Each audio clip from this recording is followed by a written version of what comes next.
This video today, I'm going to start a series called Lifestyle Modification. And here in the United States, as well as other places in the world, people have started eating too much and moving much too little. And the rates of obesity over the past, especially decade, but a couple decades, have really skyrocketed. Many patients come to me, don't want me to give them medications and ask what they can do to make themselves better. And all of us can modify things to make ourselves better, but lifestyle modification we can talk about for hours. I'm going to try to focus this on separate series. Today I'll talk mostly about obesity, diet, calories in and calories out. In the subsequent videos that I'll post, we'll talk more about exercise, medications, and different choices people can make. In regards to diet and obesity, weight itself is as simple as calories in, calories out. You can't create or delete mass. And calories is actually a unit of energy, it's not a unit of mass. But if you take in more calories than you burn off, your weight goes up. If you burn off more than you take in, your weight goes down. The simple answer to the question when people come in is, what can I do to lose weight? It's either burn more calories or take in fewer calories, or a combination of both. If somebody weighs 300 pounds, they're eating much more than they're burning off. If they do both, as far as increased activity and taking fewer calories, the weight goes down quicker. The next question usually comes is, well, what diet should I do? Should I do an Atkins diet? Should I do a keto diet? Diets are great, and this is what I tell patients all the time. If you do a diet and you do that for the rest of your life, then that's a great diet to do regardless of what the diet is. Diets, however, are only good while you're doing it. So instead of approaching the situation as it took me 2 years or 3 years or 10 years to get up to 300 pounds, I want to fix this in a month. If it took you 2 years to get there, it's going to take you at least 2 years to get down and keep it down. So people need to modify what they do. And an easy way of doing it from a dietary standpoint is find an app. There's plenty of free apps that you can use. You can go on the computer, you can go on your cell phone, and track everything that you eat. So everything that goes in your mouth, whether it's beer, pizza, broccoli, cauliflower, track everything. And track it for a period of a week or 2 weeks. If you weigh 300 pounds, 400 pounds, whatever the weight might be, if you cut back on your calories, your weight will go down, regardless of where those calories come from. If you're 80 years old and you really love ice cream, there's no reason to give up the ice cream. Eat the ice cream, but then find other calories during the day that you care about less and give those calories up. A low-carb diet is actually not the healthiest of all diets. You may lose the most weight in a short period of time because you also lose water weight, but that water weight eventually comes back.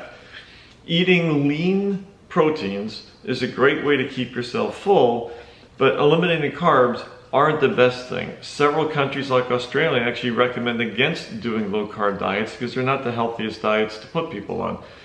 I don't recommend diets in general. I recommend changing what someone does. So if you go back and look at your week or 2 weeks tracking and you realize, boy, for my dinner I'm taking 2,000 calories, well then maybe you shouldn't get seconds, or maybe your plate's too big. If you realize you snack too much, or your alcoholic beverages are making a lot of free calories every day that don't help out, find where you can eliminate calories. 2,500 to 3,000 calories is about 1 pound. If you cut out 300 calories a day, 7 to 10 days, you'll end up losing 1 pound, even if you don't change your exercise. But if you eliminate 300 calories from what you're typically doing on a given day, you'll lose about 1 pound every week to a week and a half or so. As weight goes down, you don't keep losing that amount of weight. And this is a myth that I hear all the time. I exercise frequently and I'm careful with what I eat, which is why I weigh what I do. But I have patients that come see me that are 2 or 3 times my weight, and a common comment that I hear from them is, you can eat an entire cake and you probably lose weight. If I look at cake, I gain 1 pound.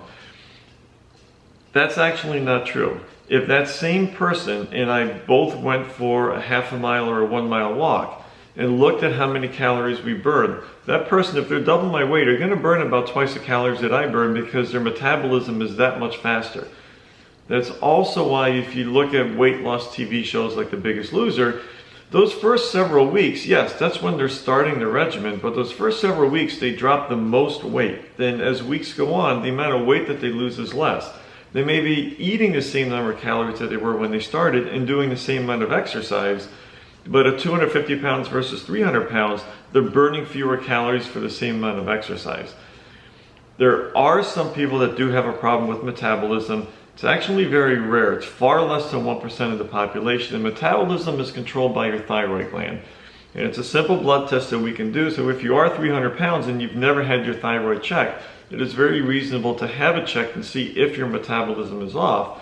But if your thyroid function is normal, then you have to look at yourself and say, okay, what am I really doing as far as burning off calories? And what am I doing as far as taking in calories? And how can I modify that? In other videos that I'll post, I'll talk a little more about different types of dietary modifications. Patients often ask me, should I go see a dietitian? And I think it's fine to see a dietitian. Some are very strict where you walk out and think you can only eat broccoli and cauliflower and everything else has to go. And other dietitians, if you're diabetic, you're going to focus on simple carbs but not other things. That's fine, but in general, as far as weight's concerned, it's calories regardless of where the calories are coming from. If you are a diabetic, yes, you have to be careful with simple carbs. If you have high cholesterol, you have to be careful with dietary fat. If you have hypertension, you need to be careful with the sodium that you take in. But a lot of high-fat foods are also high-sodium foods. So a lot of these foods tend to go hand in hand with each other, and if you're more careful with the types of food that you eat, it typically helps things across the board. Hope you found this lecture interesting. There will be several other videos, as I say, to follow this, to talk a little more about exercise, and then we'll get into specific subtypes with diet and what else people can do with food. Have a good day.